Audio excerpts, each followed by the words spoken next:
আমি এর আগে আপনাদেরকে একটি কন্টেন্টে বলেছিলাম রেজিস্টার দুই প্রকার, একটি হলো ফিক্সড টাইপ এবং একটি হলো ভেরিয়েবল টাইপ। এই রেজিস্টার গুলো হলো আমাদের ফিক্সড টাইপ রেজিস্টার, যেগুলোর মান আমরা পরিবর্তন করতে পারি না। এই রেজিস্টার গুলো হলো ভেরিয়েবল রেজিস্টার, অর্থাৎ যেটার মান আমরা পরিবর্তন করতে পারি। এখন একটা প্রশ্ন থাকে, ভিআর কেন ব্যবহার করা হয়? আমার হাতে যে সার্কিটটা দেখতে পাচ্ছেন, এটা কিন্তু একটি আইপিএস এর ইনভার্টার কিট। এই সার্কিটের মাধ্যমে আমরা 200, 300, 400, 500, 600 ওয়াট পর্যন্ত কিন্তু ইনভার্টার তৈরি করতে পারি। এখানে একটু খেয়াল করে দেখেন, এখানে কিন্তু একটি ভেরিয়েবল রেজিস্টার ব্যবহার করা আছে, যেটার মাধ্যমে ইনভার্টারের ওভারলোড প্রোটেকশন দেওয়া হয়ে থাকে। এখন আমি এক্সাম্পল ধরে নিলাম, এই সার্কিটের মাধ্যমে আমি 300 ওয়াট আইপিএস তৈরি করেছি। তাহলে 300 ওয়াট আইপিএস এর ওভারলোড অবশ্যই আমি 250 ওয়াটে কাট করে দেব। এখন মনে করেন ভিআরটা আমার এই পজিশনে আছে। যখন আমি এই সার্কিট দিয়ে 600 ওয়াট বের করব, তখন কি ভিআরটা আমার এই পজিশনে থাকবে? কারণ ভিআরটা তো আমার ওভারলোড 250 ওয়াটে কাট করা আছে। তখন অবশ্যই আমাকে ভিআরটি ঘুরিয়ে 550 ওয়াটে কাট করতে হবে। যখন আমি ভিআরটি ঘুরাবো, তখন অবশ্যই আমার এখানে ভেরিয়েবল রেজিস্টারের মান পরিবর্তন হবে। মান পরিবর্তন হলে অবশ্যই সেখানে ভোল্টেজেরও পরিবর্তন আসবে।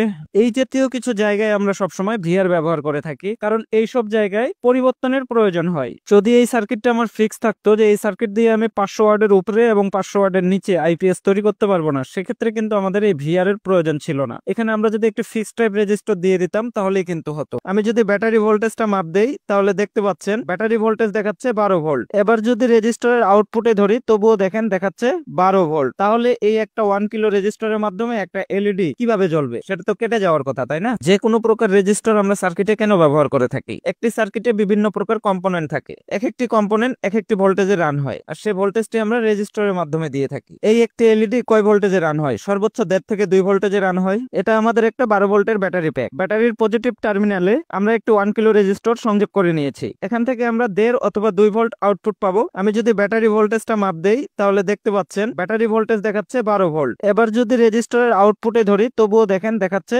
12 ভোল্ট। তাহলে এই একটা 1 কিলো রেজিস্টারের মাধ্যমে একটা এলইডি কিভাবে জ্বলবে? সেটা তো কেটে যাওয়ার কথা, তাই না? একটা কথা মনে রাখবেন, আপনি যে কোনো মানের রেজিস্টরই ব্যবহার করেন, জিরো লোডে আপনার যে সোর্স আছে, সোর্সের যে ভোল্টেজটি সেটাই আপনি পাবেন। যখন আপনি লোডে দিবেন, অটোমেটিক রেজিস্টরটি কাজ করবে এবং ভোল্টেজ কমিয়ে দেবে। আমরা প্র্যাকটিক্যালি দেখবো, আমরা প্র্যাকটিক্যাল কাজে বিশ্বাসী। এখানে দেখতে পাচ্ছেন আমরা একটি এলইডি লাইট জ্বালিয়ে নিয়েছি। আমরা রেজিস্টরের আউটপুটে ভোল্টেজ পাচ্ছি কত? 12.14। এখন যদি আমি এলইডি লাইটটি জ্বালাই, অর্থাৎ লোড দেই, তাহলে দেখেন ভোল্টেজ নেমে গেছে 1.92 ভোল্টেজে। আপনারা রেজিস্টরের আউটপুট ভোল্টেজ নিয়ে অনেকেই অনেক কমেন্ট করেছেন, আশা করি আজকে তার উত্তর দিতে পেরেছি।